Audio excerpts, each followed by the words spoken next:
Magandang araw po sa inyong lahat. Dito kami sa Asian Supermarket para kunin ang mga kinakailangan sa pagluluto ng paboritong ulam ng anak ko. Sinigang ng hipon! Tulong! Labanos! Sitaw!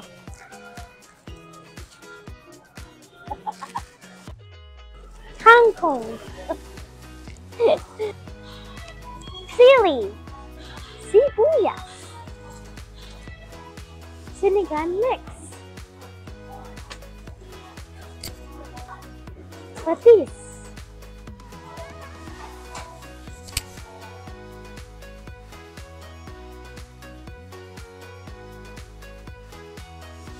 Hipon!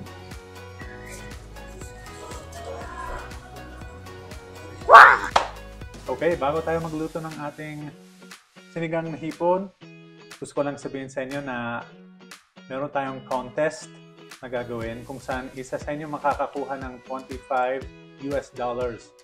So, manood kayo hanggang sa katapusan ng aming video. Okay, handa na kaming magluto ng aming sinigang na hipon. Simulan na tayo. Okay, ito na ang mga ingredients na gagamitin namin sa sinigang na hipon. Siyempre, merong hipon, talong, yung sili, meron din kaming kamatis, yung labanos, meron kaming kangkong, saka yung tangkay ng kangkong, yung sitaw, meron kaming sibuyas.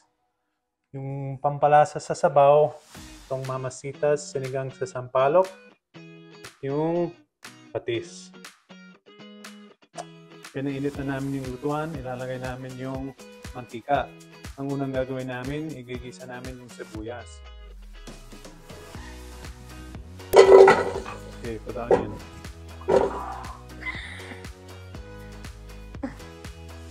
Okay. Igigisa namin to ng mga ilang minuto. Okay, ang susunod na ilalagay namin yung kamatis. Igigisa namin to hanggang lumambot na yung kamatis. Okay, malambot na ang ating sibuyas at yung kamatis. So yung ilalagay na namin ang hipon. Maraming ibang paraan sa pagluluto ng sinigang. Yung mga iba, hinuhuli nila yung hipon. Pero gusto namin igisa muna sandali. Yung mga hipon na ito, pinili namin yung may ulo pa kasi nagpapasarap daw sa sabaw yung may ulo. Pero nilinis namin at tinanggal namin yung vein. Okay, medyo nag-iba na yung kulay ng hipon. Ilalagay na namin yung tubig. Hintayin na lang natin na kumulo to.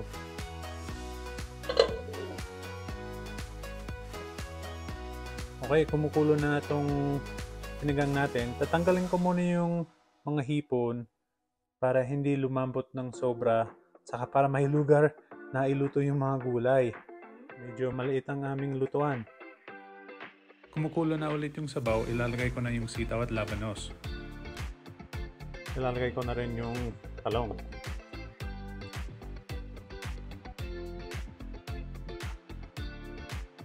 Saka yung mga sili, yung sigang. Ilalagay ko na rin yung tangkay ng kangkong. Yung isa pang na madalas kong nilalagay yung okra. Kaso lang, wala sa pinuntahan namin na Asian store kanina. Kaya medyo malungkot ako. Paborito kong gulay yan sa sinigang. Papakulan ko nitong mga gulay ng mga 5 to 10 minutes. Okay, nilipat ko yung sinigang sa isang mas malaking lutuan kasi hindi talaga kakasya doon sa isa. Huwag nating kalimutan ang patis. Nasa inyo po kung gaano karaming patis ang ilalagay nyo.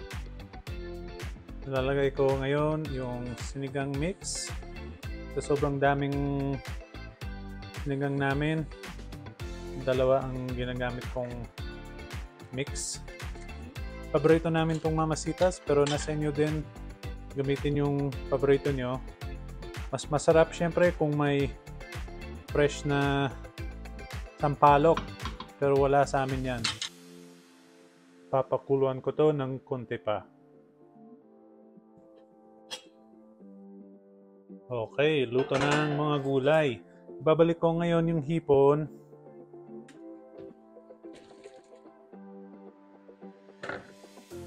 Ang huli kong ilalagay yung dahon ng kangkong.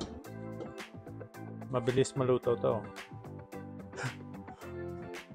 Mahilig talaga kami sa dahon ng kangkong, kaya napakarami naming nilagay. Pero pag naluto to, liliit din. Ngayon, papatayin ko yung init at tatakpan ko lang para lumambot yung kangkong. Hintayin na lang natin mga ilang minuto, pwede nakainin yung sinigang. Ito na ang aming sinigang na hipon.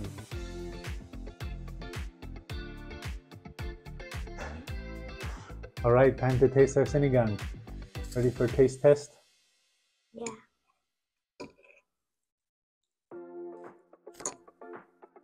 What do you think? Good. Good? What's your favorite vegetable in the sinigang? Labanos. Labanos. Yeah. Okay, habang kumakain siya, ipapaliwanag ko sa inyo yung contest na gagawin namin. Ganito lang. Mag-comment kayo sa video na ito kung ano ang gusto niyo na iluto namin sa susunod na video. Kung kaninong comment ang makakuha ng pinakamaraming likes, pagkatapos ng 2 linggo, papadalhan namin sila ng $25. Kaya kung gusto niyo manalo, i-share niyo itong video sa lahat ng mga kaibigan, kamag-anak, kakilala niyo at sabihin sa kanila na i-vote para sa comment niyo. At ipopost din namin sa channel kung sino yung panalo. Okay, maraming salamat. Thank you. Bye. Bye.